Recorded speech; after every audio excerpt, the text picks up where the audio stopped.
Alright guys, HyDra again today. Hope you're doing good and enjoying your day so far. 2 more days of qualifiers going into Major 4 in Dallas. OpTic not with the result they looked for last night. Definitely looking to bounce back tomorrow against Toronto. But Shotzzy's kind of surprised that it even got to this point. Confused at how they managed to collapse as they did against the Los Angeles Gunners. Pred also spotted, still hanging out with Shotzzy as they used to when they were teammates. That's maybe turning some heads as well. Very much intrigued to your thoughts in the comments. Hit the like button if you enjoy. Subscribe if you're new as always. Plenty of 8s going on last night. I think some of the players have realised that, okay, we actually might need a bit of work on our gameplay here. It was good to see, obviously Drazah was involved, he always is, but we got Purge in there. Of course, it's been a pretty big decline for Boston this stage. They started the year quite strongly. I think they were 5-2 in the qualifiers going into the first major, weren't able to convert at all in Madrid. Since then, they've come top 6 on a couple of occasions, taking big scalps in the first rounds on both occasions, but after that it's always collapsed against Toronto Surge, similar faces. And this stage for Boston, it's been pretty mediocre to say the very least. They're still going to be fine for champs, although technically it's not officially guaranteed, but I don't think they're going to be at any sort of risk there. And they've done pretty well with the roster that they've put together this season, but not been enough at the end of the day. They're still lacking behind, and maybe there was a point mid-season where they could have considered some sort of move to take them to the next level. I do still like the Purge and Snoopy thing, but look, it's probably never going to be a championship winning setup, let's say. Neptune, Nastie, of course, both of the Surge guys, looking to go one better than they managed for the last couple of events. Cammy, FeLo, Shotzzy, Huke. Shotzzy and Huke, of course, still playing together. Look, this whole Shotzzy and Pred thing, it's not like it's gathering loads of steam, but yeah, it's obviously a talking point, right, given what's happened lately and the fact that Shotzzy and Huke have been a duo for a very long time, on and off, and occasionally it's worked, and most of the time they've split up for a certain reason. And usually that's a pretty, familiar phenomenon, let's say. And even yesterday, right, I know that Shotzzy continues to be under some heavy criticism, right? A couple of plays on the skyline that were certainly turning heads. And again, I think Mercury's has come in, done a great job for the team, and Merc has still played well, and like his decision-making is still good. It's just fundamentally, there are some issues that OpTic need to figure out. And obviously Shotzzy needs to consider exactly what that looks like for him and potentially his own gameplay. And I'm sure that he does that. But maybe a bit of a wake-up call yesterday to say, look, the Mercury's pickup didn't just magically fix all of our issues. There's other things they've still got to solve. So yeah, some familiar names as the series went on here. But Aix picked OpTic to win, which is pretty rare. I mean, of course, he did it because they were playing Gentlemates. But, well, I'll share what Aix had to say on stream about it last night. The big talking point really was Kismet got his body shot by Shotzzy, up 80 points OpTic. Somehow they find a way to lose the game. You know, the body shot curse is back. It used to not be, well, it used to be a big thing, right? Shoot the guy's body, you're going to lose the map. Something's going to, go wrong. But then Cellium started doing it. He doesn't really do it as much anymore, though he still does it on occasion. But a couple of years ago, Cellium would shoot everyone's body. It was almost like to try and deliberately break the curse, and kind of worked. I don't know. It's not been a massive talking point for the last year or so. But yeah, maybe as of yesterday, it's officially back. Don't shoot the Bulldog's body because it's not going to go to plan. That's what we saw. Did want to quickly share this though, because this is from Pred's Instagram story yesterday, and here he is with Shotzzy playing some pickleball, and they used to do this when they were teammates. I think Pred's having a pretty good time with where he currently is, playing for Falcons. I'm sure the money's pretty reasonable, and look, he's probably focused on World Cup next year, try and do as well as possible at Major 4.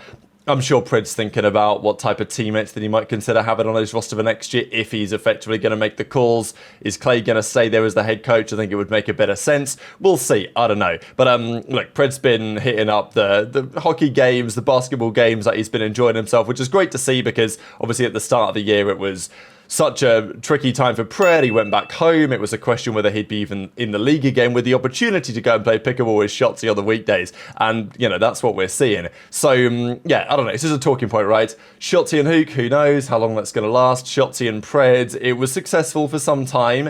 Is Shotzzy and Huke better than Shotzzy and Pred on this game? On paper, I think maybe, yeah. But certainly on last year's game, that wasn't the case. I think in general, there's a feeling that Shotzzy and Dashy just haven't been able to quite live up on this title to what they were doing last year. The upcoming year's game, it might be kind of similar. There's talk about Omni movement still being there. It's also going to be kind of a tryout game, but we're not really sure what that looks like right now. So, there's just some further indications that don't count this whole Shotzzy-Pred dynamic out just yet. Of course, a pretty strange setup here as well when OpTic were out slaying heavily, and it didn't necessarily end end up going to plan regardless. But yeah, a couple of clips I wanted to share, especially coming out of Shotzzy, really, because they're talking about the comeback that LAG delivered. Certainly the game 4, I mean, game 1 wasn't great either on the skyline, but the game 4 certainly was true that they shouldn't have lost that one, realistically, right? Like that rewinds. It's, yeah, you can lose it. The hills, if you can chain them, they can be difficult to break, but it still should never have happened. And Shotzzy doesn't really understand how it happened on some level. He's like, yeah, if I play that situation out 100 times in my head, there's just no way that we lose that often, right? So I don't think that OpTic should be too worried about it, but it is definitely a bit of a wake-up call to say, okay, you know, we've still got lots of work to do. It's not like Mercury just coming and all of a sudden we're slamming everyone 8-0, because later in the night, Thieves then came out and absolutely dispatched of Boston Breach, the team that OpTic lost 3-2 to, even with Mercury. Right? Okay, sure, they 3-0'd Ravens, that was impressive, but let's look at it, right? The teams they've played with Merc, Los Angeles Guerrillas, Ravens and Boston, like not the best teams at the moment. And the Boston series, you know, showed some good promise, but then you see what happens when a proper team, like a proper championship contending team like Thieves, comes out and plays Boston, just absolutely slam them in about 35 minutes. So that's the levels that OpTic still need to get to, and there has been lots of talk about optimism from the OpTic camp. Okay, maybe they can make a finals at Major 4, who knows how far they can go. I'm not ruling that out, of course, but you know, it's clear that not all of their issues have magically been resolved. So I'll share these couple of clips. Of course, I'll share aBeZy's perspective as well, which was entertaining as ever. Just actually got ran. I'm not even kidding. You've been playing. No, I haven't, bro. You just got ran. Yes, this team got a massive upgrade in Merc, but this team is not a fundamentally sound team, and they never have been, to be fair. Like it's never how this team has played. So I'm not surprised that they lost to this squad. I expected them to win, but like this one guy coming in, regardless of how good he is not gonna just change the entire narrative about how this team plays. So for me, I mean, I think it was a despicable loss, to be honest, losing both hard points when both the ARs are neg 50 combined. You know, regardless of how good Johnny did, I mean, that's just despicable, bro. And I think I share the sentiment that Hex had, if I'm an OpTic fan, which was just walking out instantly when the match was done. Is that what he did? He walked out. He was pissed when they lost. Yeah, it was kind of funny. If you watch the clip, like I guess because where he was sitting was like the furthest one to the right, and he left, he walked past all cams. It was actually kind of hilarious. Yeah, I mean, he's obviously... Oh, he's Reaper now? I mean, to be honest, that first series we played... Who was running them? Or who was he running? I mean, who's he running? I mean, He was me, running I everyone? guess. I guess. That first series, I think I would have threw my kid on that. I'm not even trolling. Thank God I didn't, but... like, that was a guaranteed win, bro. That was actually a guaranteed win. Like, wow. What was the team? Bro, it was me, Nep, Nastie, and Purge versus Ant, Tyler, Cammy, and FeLo. Yeah, and then I shot his body, and then this guy turned into LeBron. I actually could do no wrong. As soon as I shot his body, holy fuck. I could do every wrong. No, I thought we had it, bro. It was like P3, we're up by like 100. No, everything wrong, dude. I swear to God, he started like barking in the mic. And I was like, yo, they're blue, they're spawning street. Holy fuck. Johnny caught in a streak when you guys were spawning in the middle of fucking Yeah, that was P2. insane. That was That insane. was hilarious. I watched you guys that might have been a checkout for the That P1. was a fucking ultimate supreme checkout. No, he wanted to be You in should the have P. heard what he said. He's like, I shouldn't call this, but fuck it. Like, I'm losing to that, bro. I have no idea we lost, I'm not gonna lie. Respectfully. It's a checkout streak. I mean, bro, like, Nah, we're up 100 on the P4. Rewind is just a very punishing map. Has Johnny done enough, and others, to keep his spot on this team in the longer term?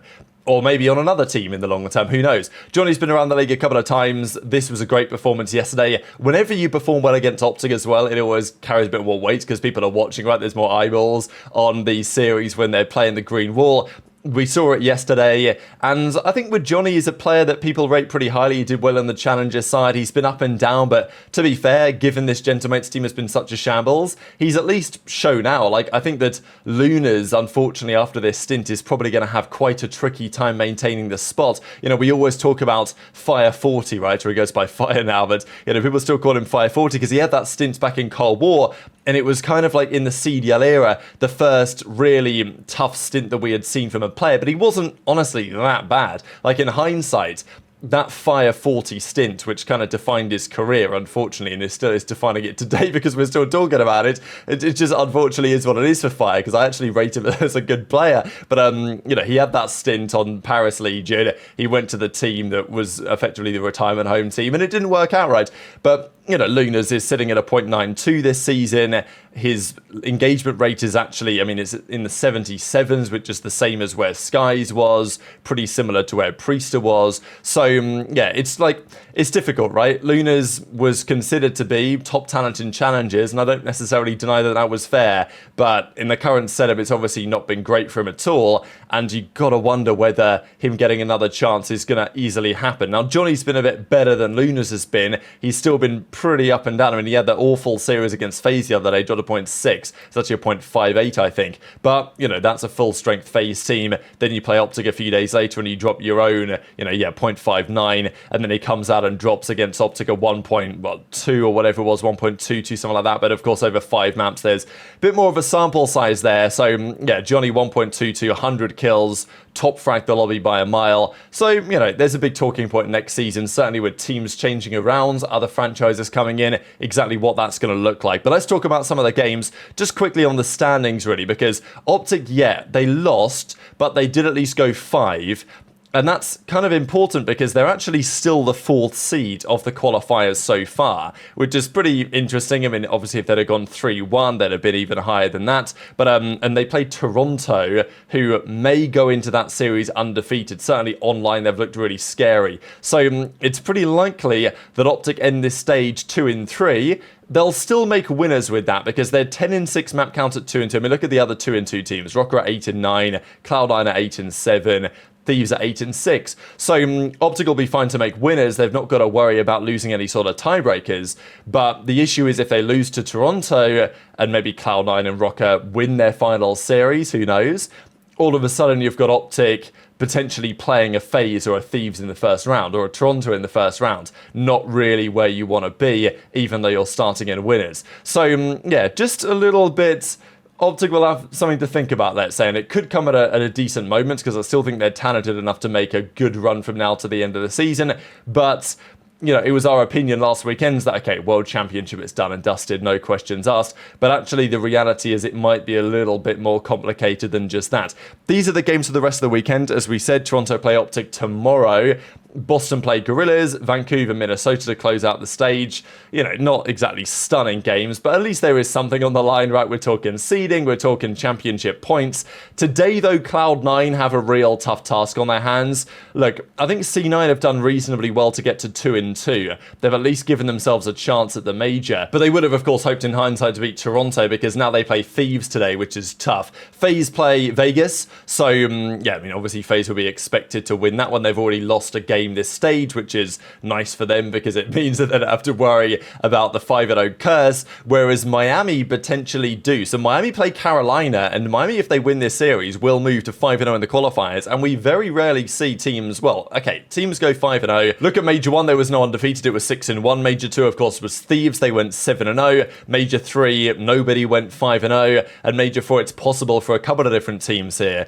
I guess the point is that over the last few years of COD, there's not been that many teams that have done it. Thieves have done it on occasion, OpTic have done it on occasion, FaZe, of course, have done it on occasion, Toronto have done it on occasion, maybe even New York probably, you know, at some point or another, they made it happen as well. But those are effectively the big teams, right? Like, we're talking there, the big teams in COD. Thieves, OpTic, FaZe, Toronto, New York over the last couple of years. And, I mean, still, if you look at the standings of this stage, those are the usual suspects. So the idea to see another team, you know, a Miami Heretics step in and deliver a 5-0 stage would actually be a pretty big storyline. I know that it's not a massive deal because the teams they've played have not been, you know, they've not had the hardest run ever, but they did have to beat Thieves in the first round they played. Then, okay, it was Gentamates, Falcons, Cloud9, and then they play Ravens today, but still nonetheless impressive if they go on to accomplish it. By no means guaranteed. And the final series, Toronto plays Surge. So, you know, pretty good game to close out the day. It should be, on paper, relatively clear-cut until then. Because the thing is, for Cloud9, Thieves aren't 4-0, guaranteed number 1 seed. like, Thieves kind of need the points, really. I mean, it's not necessarily that they need the points, but also there's a battle in the championship standings for first seed. Thieves are at 430 now, FaZe are at 420. And obviously FaZe played today, and, you know, and that's it for the qualifiers, right? So there's still a bit of a battle here to be the #1 seed, so it's not like Thieves are going to take it easy today. And also, they're 2-2 themselves with the worst map count than OpTic, so they also kind of need to win. So, yeah, I think Thieves, it's tough for Cloud9 because ideally you'd catch Thieves when they don't, it doesn't really matter much, but it kind of still matters for Thieves today to get a good result here. So those are the matches. Intrigued to your thoughts as always in the comments. Hit the like button if you enjoyed. Subscribe if you're new. Take care, and I'll see you next time.